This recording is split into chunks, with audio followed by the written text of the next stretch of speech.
On my birthday, my millionaire son smiled and asked, "Mom, have you been enjoying the apartment I gave you?" I whispered, "Son, I live in the garage." My greedy daughter dropped her glass when she heard it. "I'm glad to have you here. Follow my story until the end and comment the city you're watching from, so I can see how far my story has reached." The candles on my birthday cake flickered in the dim light of what Blaine called my apartment. 65 candles, 65 years of life, and here I was, sitting in a converted garage that still smelled faintly of motor oil and old paint cans. "Make a wish." "Mom," Blaine said, his $1,000,000 smile beaming across the makeshift dining table we'd set up between storage boxes. He looked so proud, so satisfied with himself. His designer suit probably cost more than I'd spent on groceries in the past 6 months. Celine sat beside him, her manicured nails tapping impatiently against her wine glass. At 38, my daughter had perfected the art of looking beautiful while radiating coldness. Her Botox prevented any real expression, but I could see the calculation in her eyes as she checked her phone for the 3rd time in 10 minutes. "This is lovely, darling," I managed, forcing a smile. The concrete floor was cold beneath my feet, even through the thin rug I'd bought at a yard sale. "Thank you both for coming." Blaine reached across the table and squeezed my hand. His wedding ring caught the light, a band that cost more than most people's cars. "Mom, you know how much I love you. I'm just so happy you're comfortable here. When I bought this place for you, I wanted to make sure you had everything you needed." The words hit me like a physical blow. Everything I needed. I glanced around at the space that had become my world. The narrow cot pushed against the wall. The hot plate that served as my entire kitchen. The portable heater that barely worked when winter came. The single window that looked out onto the alley where garbage trucks rumbled by at 5 in the morning. "Blaine," I said quietly, my voice barely above a whisper. "Son, I live in the garage." The wine glass slipped from Celine's fingers, shattering against the concrete floor. Red wine spread like blood across the gray surface. But it wasn't the broken glass that made my heart race. It was the look that flashed across her face. Not shock, not surprise. Recognition. She had known. She had known all along. Blaine's face went white. "What? No, Mom. This is the apartment. The garage apartment. It's separate from the main house, completely independent." I stood up slowly, my arthritic joints protesting. "Honey, look around. Really look." I gestured to the tools hanging on the wall that the previous owner had left behind, the oil stain on the floor that no amount of scrubbing could remove, the garage door that I'd had to cover with a tapestry to block out some of the cold. "The realtor," he said. Blaine's voice trailed off as his eyes took in details he'd apparently never noticed before. The exposed water heater in the corner, the lack of proper insulation, the single electrical outlet that powered my entire existence. 3 years, I said, my voice growing stronger. "I've been living here for 3 years, and you thought this was an apartment." Celine was picking up pieces of glass, but I caught her stealing glances between Blaine and me. There was something calculating in her expression, like she was trying to figure out how to control the situation. "Mom, I don't understand," Blaine said, running his hands through his perfectly styled hair. "The listing said garage apartment. The realtor showed me photos of a converted space. You never said anything." That was the knife that twisted deepest. That I had never said anything. For 3 years, I'd been grateful. Grateful that my millionaire son cared enough to give me a roof over my head. Grateful that I wasn't homeless at 65. I'd convinced myself that this was enough, that I should be thankful for whatever scraps of love and shelter my children could spare. I didn't want to seem ungrateful, I admitted, sitting back down heavily. "You were so proud when you gave me the keys. You said you'd found me the perfect place. I thought this was what you believed I deserved." The silence stretched between us like a chasm. I could hear Celine's breathing, quick and shallow. I could see Blaine processing everything, his business mind trying to make sense of a situation that defied logic. "The heating bills," he said suddenly. "I've been paying heating bills for this address. Expensive ones." My heart clenched. "Those aren't for here, son." This space doesn't have central heating. I use that little space heater. I pointed to the pathetic device that barely kept one corner of the garage warm. The bills you're paying? Those are for the main house. The main house? Blaine's voice was faint. Celine finally spoke, her voice sharp and defensive. The main house is empty, Blaine. It's been empty since Mom moved in here.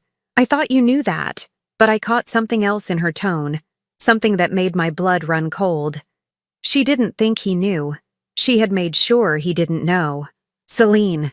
Blaine turned to his sister, confusion and something darker creeping into his voice. You handle all the property management for me. You said you were making sure Mom was comfortable. You said you were checking on her. My daughter stood up, brushing off her designer dress. I have been checking on her. She seems perfectly fine. Don't you, Mom? The question hung in the air like a challenge. For 3 years, I'd played along with whatever story was being told. I'd smiled and nodded and pretended that living in a garage was perfectly acceptable. I'd convinced myself that my children's love came with conditions, and those conditions included accepting whatever they thought I was worth. But looking at Celine's face, that cold, calculating expression that I'd seen too many times over the years, I realized something that shattered what was left of my heart. This wasn't an accident. This wasn't a misunderstanding. Celine had known exactly what she was doing. How long have you known? I asked her directly, my voice steadier than I felt. Known what? But her eyes darted away from mine. How long have you known that I was living in a garage while your brother thought he was paying for a proper apartment? The birthday candles had burned down to small pools of wax. The cake sat untouched. My grandson's photo smiled at me from my bedside table, a boy I barely knew because visits were always complicated according to his parents. Blaine was staring at his sister now, pieces of a puzzle finally clicking into place. Celine? But I already knew the answer. I could see it in the way she straightened her shoulders, preparing for battle. I could see it in the defiant tilt of her chin. She had always known, and somehow, that knowledge had been exactly what she wanted. The confrontation with Celine would have to wait. As my children left that night, Blaine shaken and confused, Celine coldly composed, I found myself alone with memories I'd tried so hard to bury. I sat on my narrow cot, pulling the thin blanket around my shoulders and let myself remember, really remember, without the protective filter I'd built over the years to make the pain bearable. It started when Blaine was 18 and Celine was 16. Harold had been dead for 2 years, and the life insurance money was nearly gone. I was working 3 jobs, cleaning offices at night, stocking shelves during the day, and watching neighbors' children on weekends. But it wasn't enough. It was never enough. Blaine had gotten into Harvard, my brilliant boy, the first in our family to even dream of such a thing. The acceptance letter sat on our kitchen table for weeks while I tried to figure out how to make the impossible possible. Mom, I can take out loans, he'd said, but I could see the worry in his eyes. He knew what debt meant. He'd watched me struggle with it since his father died. No, I'd told him firmly. You're going to Harvard and you're going to graduate without owing anyone a penny. I sold the house, our beautiful family home where I'd brought both my children home from the hospital, where Harold and I had danced in the kitchen, where we'd measured Blaine and Celine's heights on the doorframe year after year. I sold it all. The realtor had called it a seller's market, but even then, after paying off the mortgage and Harold's medical bills, there was just enough for Blaine's tuition and a small apartment for Celine and me. It's temporary, I'd told my daughter as we packed our life into boxes. Just until Blaine graduates and gets established. Celine had been furious. At 16, she was old enough to understand what we were losing, but not old enough to understand why. She blamed me for making the sacrifice, as if there had been any other choice. All my friends live in real houses, she'd screamed during one of our fights in that cramped 2-bedroom apartment. I'm embarrassed to bring anyone here. I'd worked extra shifts to save money for her senior year activities. Prom dress, senior pictures, graduation party. I wanted her to have everything her friends had, even if it meant I was eating peanut butter sandwiches for dinner most nights. When Blaine graduated, summa cum laude, with job offers from 3 major firms. I cried tears of pure joy. All the sacrifice had been worth it. My son was going to have the life I'd never been able to give him growing up. "Mom, let me help now," he'd said, standing in our tiny living room in his graduation cap and gown. "I'm going to make enough money to take care of both of you." And he had. Blaine's career had taken off like a rocket. Within 5 years, he was a partner at his firm. Within 10, he'd started his own company. By the time he was 35, he was worth more money than I could even comprehend. But somewhere along the way, Celine had inserted herself between us. It had been subtle at first. She'd moved to the same city as Blaine after college, taking a job in marketing that paid well but never seemed to satisfy her expensive tastes. She'd started handling family logistics for her busy brother. "Blaine's so overwhelmed with work," she'd tell me during our phone calls. "I help him manage everything so he doesn't have to worry about details." Those details, I now realized, had included me. When I'd started having trouble keeping up with rent on my apartment, Celine had been the one to suggest I might need something more suitable for a woman your age, Mom. When I'd mentioned that I was struggling to afford my medications, Celine had assured me she'd talk to Blaine about it. When I'd expressed how lonely I was, living by myself for the first time in my life, Celine had promised to find a solution that would work for everyone. The solution had been the garage. "Blaine found you the perfect place," Celine had announced, arriving at my old apartment with paperwork and a set of keys. "It's in a great neighborhood, and the best part is it's completely taken care of. No rent, no utilities to worry about. He's handling everything." I'd been so grateful, so touched that my successful son was thinking of me, making sure I was secure in my old age. When Celine had driven me to see the place, she'd walked me through quickly, pointing out the charming, exposed brick walls and the convenient location. "It's perfect for you, Mom," she'd said. "Simple, easy to maintain, and Blaine is so happy to be able to do this for you." I'd trusted her. Why wouldn't I? She was my daughter. But now, sitting in this garage at 65, I could see the pattern so clearly. Every time Blaine had tried to do more for me, and I was certain now that he had tried, Celine had been there to manage the situation, to filter his good intentions through her own agenda. The expensive heating bills he'd mentioned, the ones that went to the main house that sat empty. Had Celine told him I was living in the main house? Had she pocketed the money meant for my care? My phone buzzed. A text from Blaine. "Mom, I need to understand what happened. Can we talk tomorrow?" Before I could respond, another message came in, this one from Celine. "I hope you're happy. You've upset Blaine terribly with your dramatics." My dramatics. Living in a garage for 3 years was dramatics. I set the phone aside and walked to the small mirror I'd hung on the wall near my makeshift sink. The woman staring back at me looked older than 65. Her gray hair was thin and poorly cut. I'd been doing it myself to save money. Her clothes were clean but worn. Her face bore the lines of someone who'd spent years worrying about everyone except herself. But her eyes were finally awake. For 3 years, I'd told myself that this situation was temporary, that Blaine was busy building his empire and would eventually notice that something was wrong, that Celine was just looking out for her brother's interests, that I should be grateful for whatever shelter and support I received. I'd been living in a story that wasn't true, a story where my daughter was helping coordinate my care out of love, where my son was generously providing for me according to his understanding of my needs, where I was gracefully accepting the natural order of aging and dependence. The real story was uglier and more complicated. It was a story where one child's resentment had festered for decades, where manipulation had disguised itself as family management, where a mother's unconditional love had been met with calculated exploitation. But it was also a story where the truth had finally emerged, and truth, I was beginning to understand, was the first step toward something I hadn't felt in years. Power. My phone buzzed again. "Blaine, I'm coming over tomorrow morning. We need to fix this." I smiled for the first time in months. Yes, we certainly did need to fix this, but maybe not in the way he was imagining. Blaine arrived at 8 in the morning, looking like he hadn't slept. His usually perfect hair was disheveled, and his expensive clothes looked wrinkled, as if he'd thrown them on without his usual care. He stood in the doorway of my garage, really seeing it for the first time. Jesus, Mom, he whispered, taking in the space heater, the hot plate, the narrow cot. How did I not know? I poured him coffee from the small pot I'd managed to make on my hot plate.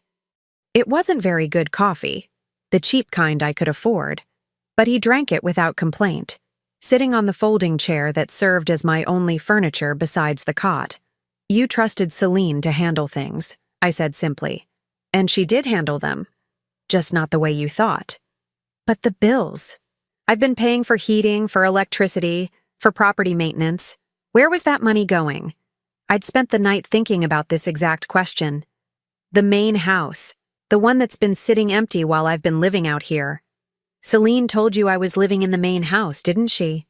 Blaine nodded slowly. She said you preferred having your own space, that you liked the independence. She said the garage apartment was just extra storage for you. My heart ached for him. My son, for all his business success, had been played as expertly as I had. She's been managing your generosity, son, taking your good intentions and redirecting them. But why? The pain in his voice was real. Why would she do this? Before I could answer, we heard a car door slam outside. Through the small window, I could see Celine's BMW parked behind Blaine's car. She'd come to do damage control. Blaine, are you in there? Her voice carried that false sweetness she used when she needed something. I brought breakfast. She entered carrying an expensive bag from a high-end bakery, wearing a cream-colored cashmere coat that probably cost more than I spent on food in 3 months. Her smile faltered when she saw us sitting together, serious and quiet. Well, this looks intense, she said, forcing a laugh. I thought we could all have a nice breakfast and clear up this silly misunderstanding. Sit down, Celine, Blaine said, his voice colder than I'd ever heard it. She perched on the edge of my cot, carefully arranging her coat so it wouldn't touch the rough blanket. Look, I know Mom got a little emotional last night, but you know how she can be. Sometimes she exaggerates things when she wants attention. The casual cruelty of it took my breath away, but Blaine's reaction was swift and sharp. Exaggerates? He gestured around the garage. She's been living in a garage for 3 years, Celine. A garage, while I've been paying for her to live in a house. Celine's mask slipped for just a moment, revealing something cold and calculating underneath. The main house needed work, extensive work. I didn't want to bother you with all the details, so I had Mom stay in the converted space while we handled the renovations. What renovations? Blaine demanded. Plumbing, electrical, foundation issues. You know how these older properties can be. I watched my daughter lie with the ease of long practice, and suddenly I understood. This wasn't just about money or property management. This was about something much deeper. Show him the house, Celine, I said quietly. Her head snapped toward me. What? Show your brother the house he's been paying to maintain. Let him see these extensive renovations. Mom, that's not necessary. Show me the house. Blaine stood up, and I could see the businessman in him emerging. The man who'd built an empire by seeing through people's lies and manipulations. 20 minutes later, we stood in front of the main house. It was a beautiful property in an upscale neighborhood, exactly the kind of place where a successful son would want his aging mother to live. Blaine had chosen well. He used his key to open the front door, and we stepped into a home that was not only perfectly maintained, but beautifully furnished. Hardwood floors gleamed. Fresh flowers sat on polished tables. The kitchen was modern and fully equipped. Upstairs, I could see through open doorways to comfortable bedrooms with quality furniture. This is where you thought I was living, I said to Blaine, watching his face as he took in the reality. But where? His voice trailed off as he opened the refrigerator. It was fully stocked with expensive food, fresh vegetables, premium meats, imported cheeses, enough food to feed a family for weeks. Celine, he said, turning to face our daughter, who lives here? I already knew the answer. I'd suspected it for months, but now I was certain. I do, Celine said, lifting her chin defiantly. Sometimes, when I need space, when Marcus and I are having problems. Marcus, her husband of 15 years, who worked in finance and made a comfortable living, but nothing like Blaine's wealth. You've been living in the house I bought for Mom? Blaine's voice was deadly quiet. I've been maintaining it. Someone had to make sure it was properly cared for. Mom couldn't handle a place this size. So you decided she should live in the garage instead. It's a perfectly adequate space for one person, and she seemed fine with it. The lies were unraveling fast now, but Celine wasn't backing down. If anything, she was doubling down, as if her best defense was an aggressive offense. "You want to know the truth?" she said, her voice rising. "Fine. Mom has been a burden for years, always needing something, always having some crisis. I've been protecting you from all of that, Blaine, handling her so you could focus on your business." "Protecting me?" Blaine looked stunned. "Yes. Do you think it's been easy managing her constant complaints? Her doctor appointments? Her medication issues? Her loneliness? I've been dealing with all of it so you wouldn't have to." I stared at my daughter, finally seeing her clearly. "You've been intercepting," I said, the pieces falling into place. "When Blaine tried to call me directly, when he tried to visit, when he wanted to do more for me, you've been running interference." Celine's silence was answer enough. "The Christmas present," Blaine said suddenly. "Last year, I ordered you that expensive heating system. I told Celine to have it installed here. You never mentioned receiving it." "Because I never received it." I looked around at the house that had been meant for me, with its perfect climate control and modern amenities. "Where is it, Celine?" "Mom's place didn't need that level of heating," Celine said quickly. "So I had it installed here instead, for when she visits." "When she visits?" Blaine's voice cracked. "This is supposed to be her home." But I was thinking about all the other things that had never reached me. The care packages Blaine mentioned sending, the medical specialists he'd said he'd arranged appointments with, the grocery delivery service he'd thought he'd set up for me. All of it had been filtered through Celine. All of it had been redirected, minimized, or simply kept for herself. "How long?" I asked her. "How long have you been stealing from both of us?" "I haven't stolen anything," she snapped. "I've been managing family resources efficiently. Mom doesn't need much. And you have more money than you know what to do with, Blaine. I've been making sure nothing was wasted." The word hit me like a slap. Wasted. That's what she thought caring for her own mother would be. A waste of resources. Blaine walked to the window, staring out at the garden that someone had clearly been maintaining. Probably a service he'd been paying for, thinking his mother was enjoying the flowers. "I need to understand something," he said without turning around. "Did you ever tell Mom about the trust fund?" The air went out of my lungs. "What trust fund?" Celine went white. "The one I set up 3 years ago," Blaine continued, still facing the window. $50,000 a year for Mom's living expenses and health care. I asked you to explain it to her, to help her access the money. Celine, please tell me you told her about the trust fund." The silence stretched on until it became deafening.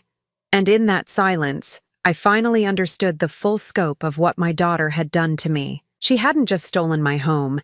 She hadn't just isolated me from my son. She'd stolen 3 years of financial security that Blaine had intended for me, leaving me to scrape by on my small Social Security check while she lived in luxury. "Celine?" Blaine's voice was barely controlled. "Where is the money? Where is the money?" "Celine?" Blaine's question hung in the air like a blade ready to fall. My daughter stood frozen in the middle of the beautiful house that should have been my home, her face cycling through emotions, defiance, fear, calculation, and finally, cornered rage. "You don't understand the expenses involved in managing all of this," she said, gesturing wildly around the room. "The house maintenance, the utilities, the property taxes, Mom's care coordination. Do you have any idea how much time I spend handling her medical appointments, her prescriptions, her—" "Stop!" I cut her off, my voice steady despite the earthquake happening inside my chest. "Just stop lying." Celine whirled on me. "You're calling me a liar? After everything I've done for this family?" "What medical appointments?" I asked. "I haven't seen a doctor in over a year because I couldn't afford the copays." "What prescriptions?" "I've been splitting my pills in half to make them last longer." "What care coordination, Celine?" The color drained from her face, but she rallied quickly. "You never told me you were having problems affording things. If you'd just communicated better." "I did tell you." The memories came flooding back with crystal clarity. I called you last winter when I couldn't afford to fill my blood pressure medication. You said you'd talk to Blaine about it. I texted you when the space heater broke and I was freezing. You said you'd handle it. I asked for help with groceries during that week when the Social Security check was late. You said the family was going through a tight financial period. Blaine made a sound like he'd been punched. Tight financial period? Celine, I gave you access to an emergency fund specifically for Mom's needs. $25,000, refreshed every year. That money was being saved for real emergencies, Celine said desperately. Not every little complaint Mom had. Every little complaint? I stared at my daughter, seeing a stranger. Freezing in winter is a little complaint? Not being able to afford heart medication is a little complaint? You're being dramatic, Mom. You've always been dramatic when you want attention. The casual cruelty of it was breathtaking. But what broke my heart wasn't the words themselves. It was the realization that this was how she'd always seen me. As a burden. As an inconvenience. As someone whose needs were automatically suspect, whose suffering was performance. Blaine pulled out his phone and started making calls, first to his accountant, then to his lawyer. As he spoke in low, clipped tones about financial audits and trust fund management, Celine's bravado began to crumble. You can't do this to me, she hissed at me while Blaine was on the phone. I'm your daughter. Family doesn't destroy family over money. You're right, I said quietly. Family doesn't do that. But you stopped being family to me the day you decided I was worth less than the money meant to care for me. I kept you safe. I kept you housed. You're acting like I threw you on the street. You kept me in a garage, Celine, while you lived in my house, used my money, and told your brother I was fine. I paused, studying her face. But that's not even the worst part, is it? She went very still. The worst part is that you enjoyed it. You enjoyed having that power over me. You enjoyed knowing that every time Blaine asked about me, you got to control the story. You got to decide how much love and care I deserved. That's not true. But her voice lacked conviction. Isn't it? When I called you crying because I was lonely, did you tell Blaine? When I asked if he could visit, did you pass along the message? When I wondered why he seemed distant, did you explain that you were screening all our communication? Blaine finished his calls and turned back to us. His face was stone, but I could see the pain in his eyes. The trust fund has been depleted, he said. Every penny, along with the emergency fund and the medical expense account. That money was being used appropriately, Celine said, but her voice was shaking now. On what? Designer clothes? Cars? Vacations? Blaine's voice was getting louder. Mom's been living on $800 a month in Social Security while you've been spending $50,000 a year meant for her care. I have expenses too. I have a family, obligations. You have more money than you could spend in 10 lifetimes, and you want to begrudge me. Begrudge you, Blaine exploded. You stole from our mother. You let her live in poverty while you lived off money meant for her. She doesn't need much, Celine screamed back. Look at her. She's perfectly fine living simply.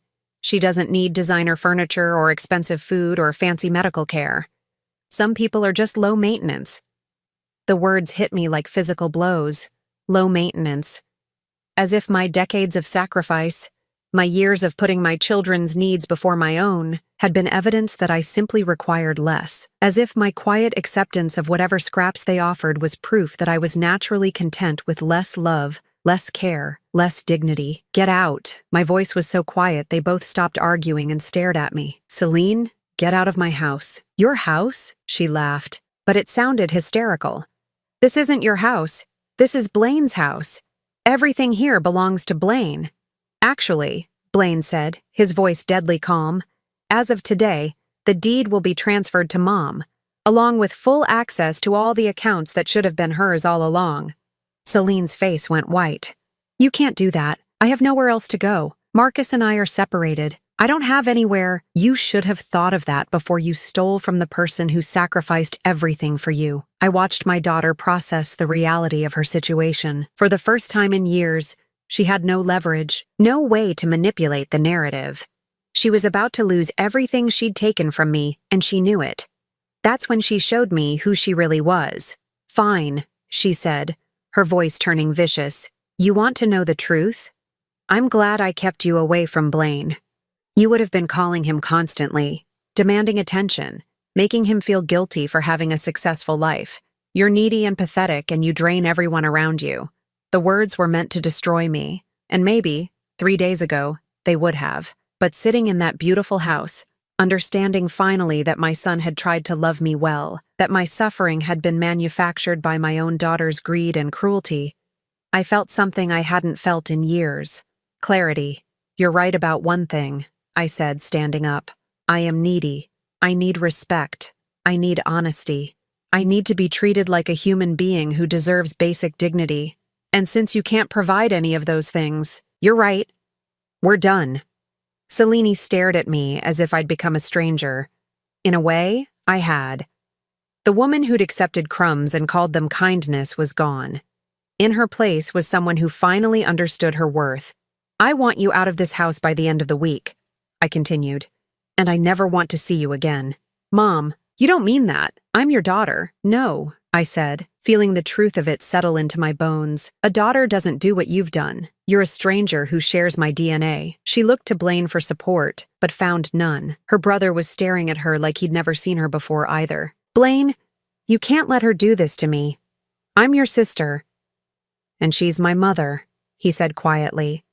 The mother who sold her house to send me to college. The mother who worked 3 jobs to make sure we had everything we needed. The mother who deserved better from both of us. Selene's composure finally shattered completely. This is all her fault, she screamed, pointing at me. She made herself into a martyr, always sacrificing, always suffering. She made us feel guilty for having good lives. She did this to herself. The accusation hung in the air, and I realized it contained a grain of truth that made it even more painful. I had sacrificed everything for my children. I had made their happiness more important than my own well-being. I had taught them, through my actions, that my needs were less important than theirs. But that didn't excuse what Selene had done with that lesson. Instead of feeling grateful or protective, she'd felt entitled. She'd decided that because I'd always given more than I received, I should continue to expect less. You're right, I said, surprising her. I did teach you that my needs didn't matter, but you had a choice about what to do with that knowledge. You could have tried to give back. You could have made sure I was cared for in my old age the way I cared for you in your youth. I walked to the window, looking out at the garden I should have been tending for 3 years. Instead, you decided that my willingness to sacrifice meant I deserved to keep sacrificing. Forever. When I turned back, Selene was crying. But they were angry tears, not remorseful ones. I'll contest the deed transfer, she said. I'll prove you're incompetent, that you need management. I'll make sure everyone knows what kind of person you really are. Blaine stepped forward, and for the first time since we'd entered the house, he looked dangerous. If you try to hurt her again in any way, you'll find out exactly how much power having money actually gives someone. Don't test me, Selene.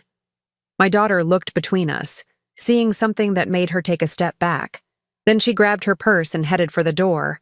This isn't over, she said, but as I watched her leave, I realized that for me, it finally was. 2 weeks after Selene stormed out of what was now officially my house, I was sitting in the kitchen I'd only dreamed of using, sorting through boxes of my belongings that Blaine had moved from the garage. The contrast was surreal. Going from a hot plate and a mini fridge to a full kitchen with granite countertops and professional-grade appliances. But the biggest change wasn't in my living situation.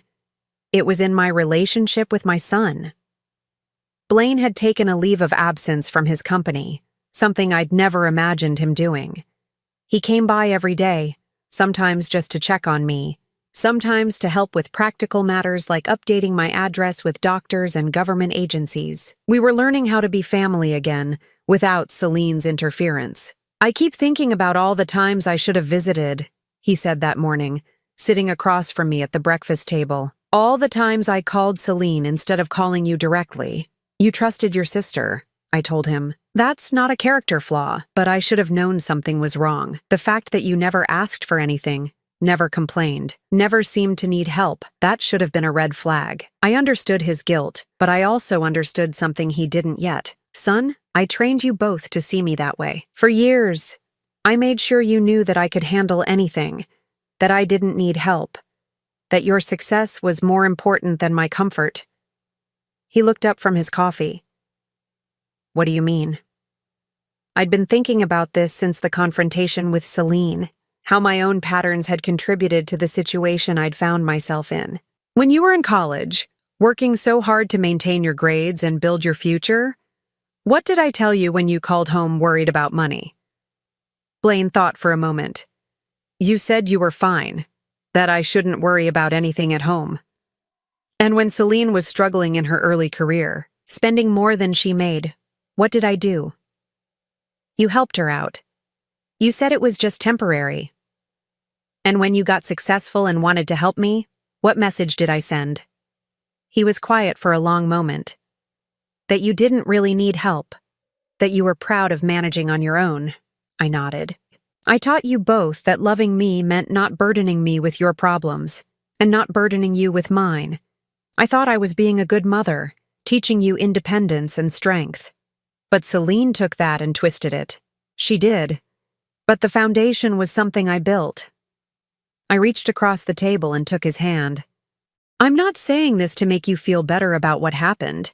I'm saying it because I don't want to make the same mistakes going forward. We were interrupted by the doorbell. Through the front window, I could see a young woman with dark hair, nervously shifting a manila envelope from hand to hand. When I opened the door, she introduced herself as Jennifer Martinez, a private investigator. Mrs. Holloway, I'm working on a case that involves your daughter, Celine. May I come in? Blaine and I exchanged glances. We'd heard nothing from Celine since she'd left, though I'd been expecting some kind of retaliation. Jennifer sat in the living room, declining my offer of coffee. I've been hired by Marcus Chen, Celine's husband. He's filing for divorce and he believes she's been hiding assets. What does that have to do with us? Blaine asked. Jennifer opened her envelope and pulled out a stack of documents.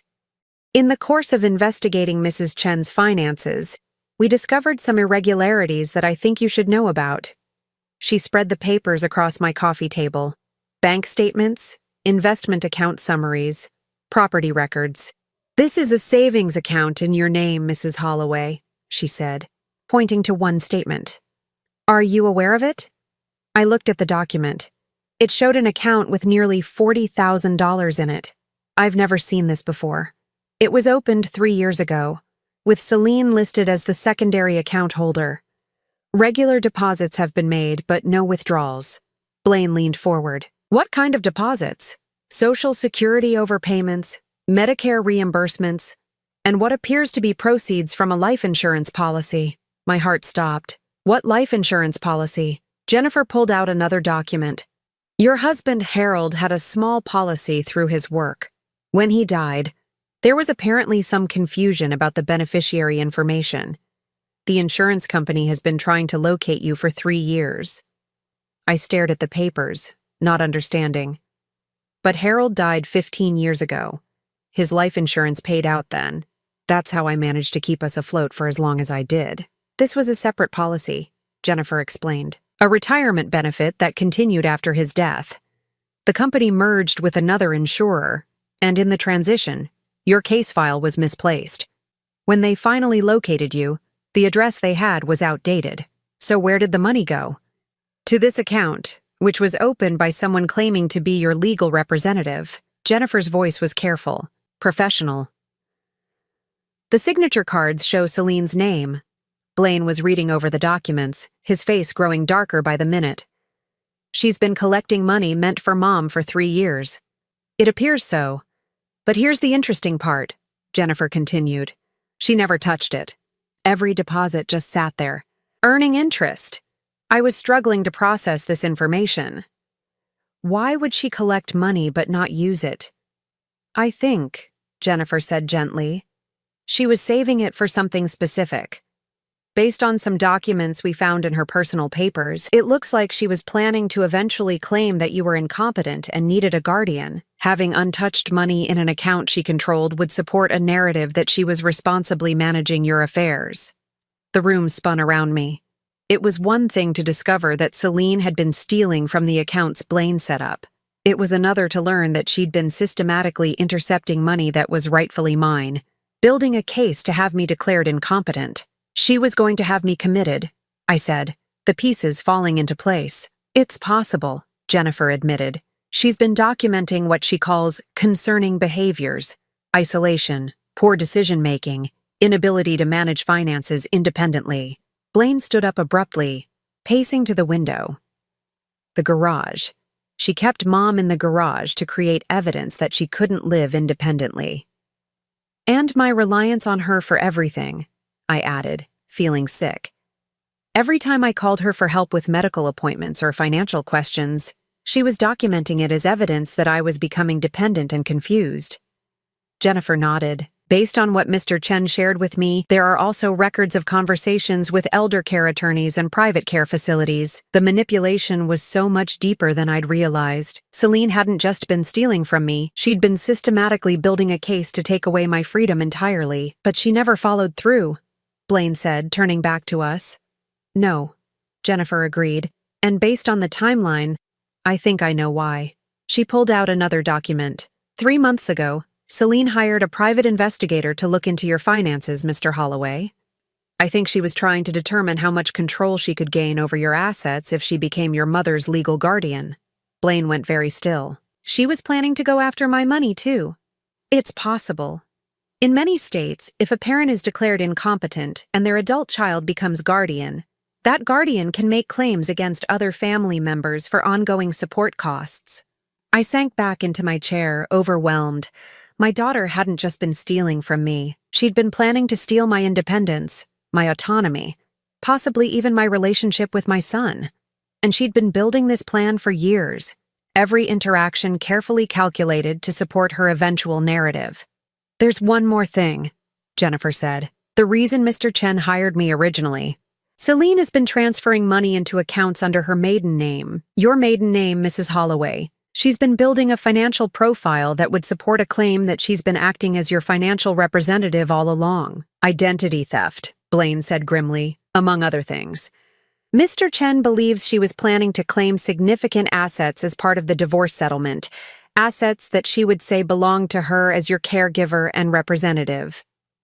I looked around the beautiful house that I was only now learning was truly mine, thinking about the garage where I'd spent 3 years believing I was being cared for. The scope of Celine's planning was breathtaking in its cruelty. What happens now? I asked. Well, Jennifer said, the $40,000 in that account belongs to you, and based on what we've uncovered, there may be criminal charges against Celine for financial elder abuse, identity theft, and fraud.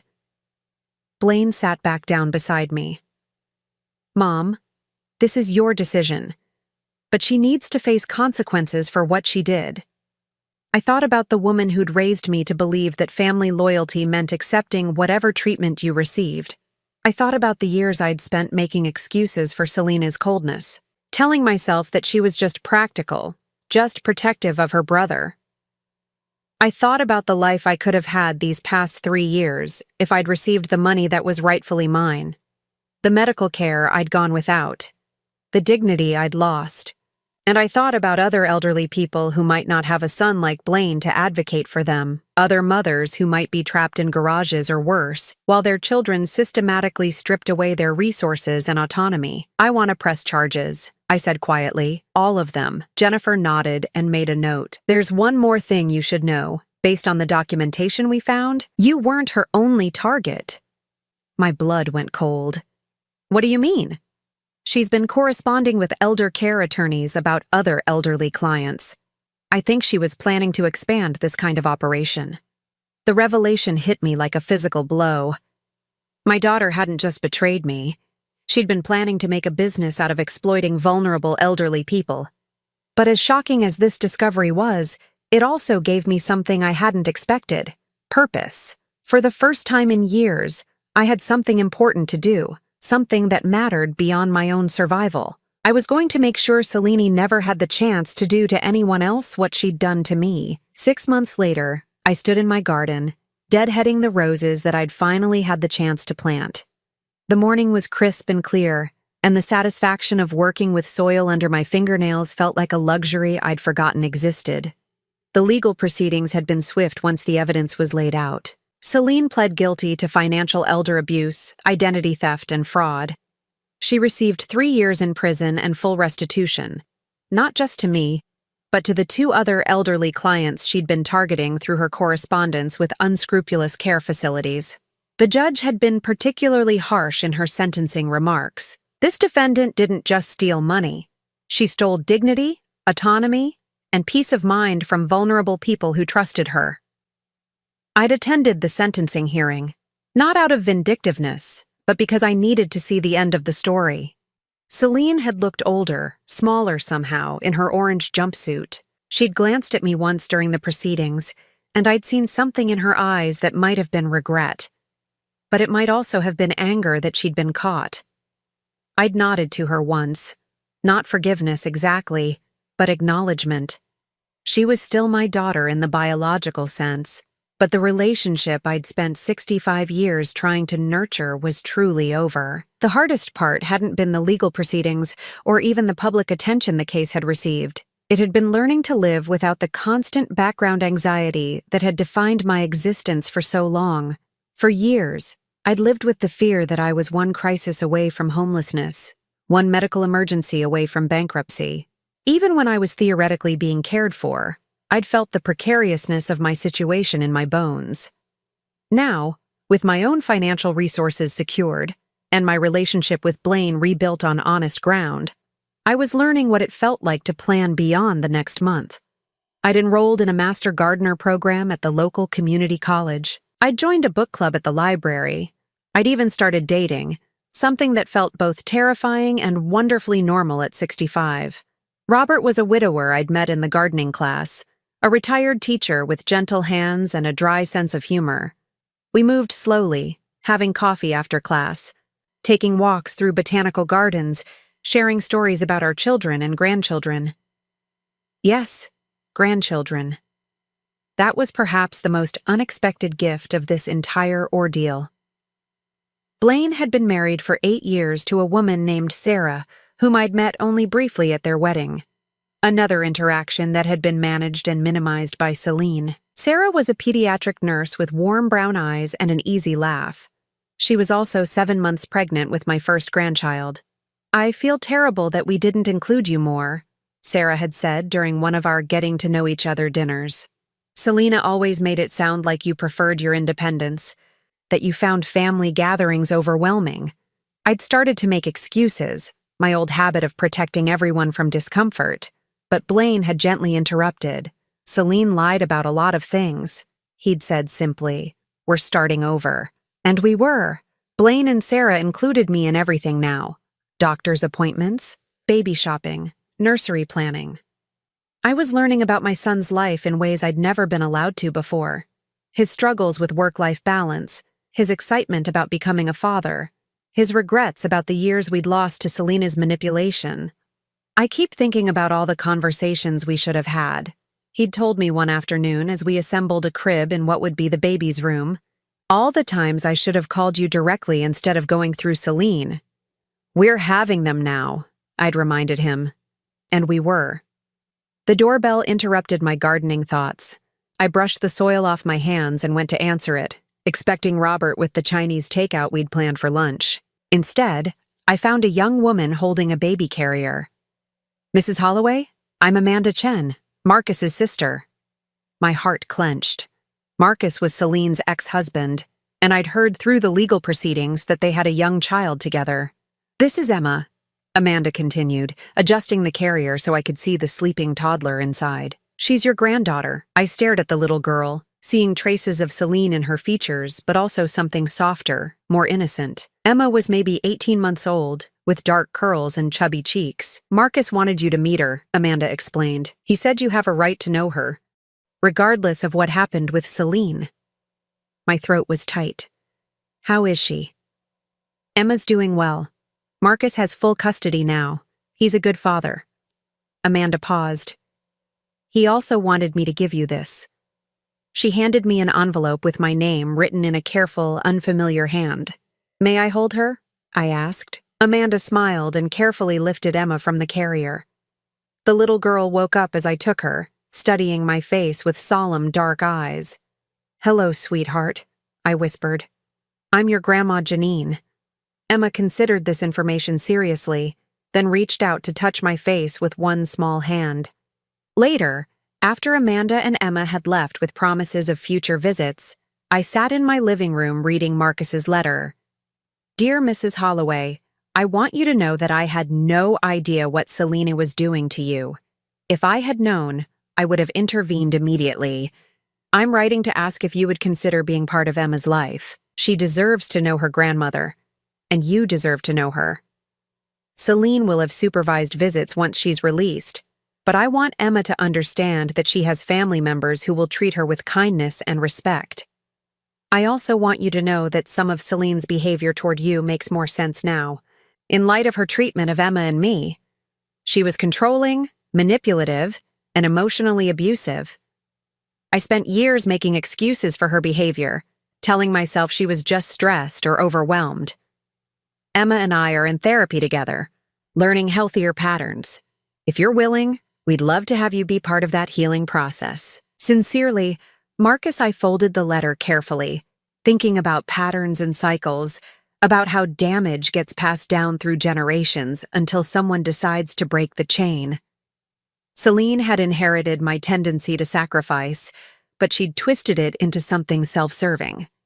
She'd learned to manipulate others' guilt and loyalty, to exploit the very qualities that should have made her a better person. But Emma didn't have to inherit any of that. Emma could grow up knowing that she was valued for who she was, not what she could provide. She could learn that love doesn't require sacrifice of dignity or autonomy. That evening, Blaine and Sarah came for dinner. Sarah was moving more slowly now, her pregnancy entering the final stage, but she insisted on helping me cook. "I got some interesting news today," I told them as we prepared vegetables for a stir-fry. "I have another grandchild." I told them about Amanda's visit, about Emma, about Marcus's letter. "How do you feel about it?" Sarah asked gently. I thought about the question while I chopped carrots. "Hopeful," I said finally.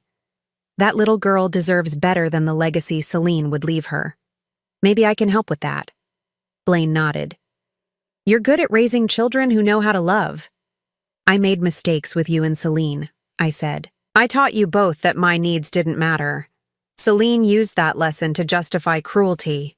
You used it to justify distance. Neither response was healthy." "So what will you teach Emma?" Sarah asked. I smiled, thinking about the little girl's serious eyes, her careful study of my face, that she's valuable exactly as she is, that the people who love her will show up for her consistently, that asking for help isn't weakness, and giving help isn't sacrifice, it's just love in action. After dinner, we sat on the back porch watching the sunset. Sarah had her feet up, one hand on her rounded belly. Blaine was reading work emails but putting his phone down every few minutes to engage in our conversation. "I've been thinking about forgiveness," I said suddenly. They both looked at me. "Not forgiving Celine," I clarified. "I'm not there yet, and I may never be. But forgiving myself." "For what?" Blaine asked. "For all the years I spent believing I was worth less. For teaching my children that love meant accepting whatever treatment you received. For not fighting harder when I knew something was wrong." Sarah reached over and took my hand. "You survived. That's enough." But I knew it was more than that. I hadn't just survived. I'd finally learned to thrive. At 65, I was discovering what it felt like to live without fear, to make choices based on what I wanted rather than what others expected from me. The garden I'd planted was blooming now. Roses and lavender and herbs that I used in my cooking. The house felt like home, in a way it never had when I thought I was borrowing it. My bank account had enough money for both necessities and small luxuries. Books, good coffee, flowers for the table. But the real luxury was peace. The absence of that constant low-level anxiety that had hummed in the background of my life for so long. The knowledge that I was safe, valued, and free to make my own choices. As we said goodnight that evening, Blaine hugged me tightly. "I love you, Mom," he said. "I should have said that more often." "You're saying it now," I replied. That's what matters. After they left, I walked through my house, turning off lights and checking locks, the habits of security that I was still learning to trust. In my bedroom, I found the small framed photo that Blaine had given me, a picture of me holding him as a newborn, my face radiant with new mother joy. For years, I'd looked at photos like this and seen only the sacrifices to come, the long road of putting my children's needs before my own. Now I saw something different. I saw a woman who was capable of fierce love, who had strength she didn't even know she possessed, who would survive whatever came next. I was that woman still, 65 years old, free for the first time in decades, with grandchildren to love and a garden to tend, and a future that belonged entirely to me. It had taken me a lifetime to learn that I was worth fighting for, but I'd learned it in time to matter. And that, I thought as I turned off the bedside lamp, was enough. Now I'm curious about you who listened to my story. What would you do if you were in my place? Have you ever been through something similar? Comment below, and meanwhile, I'm leaving on the final screen 2 other stories that are channel favorites, and they will definitely surprise you. Thank you for watching until here.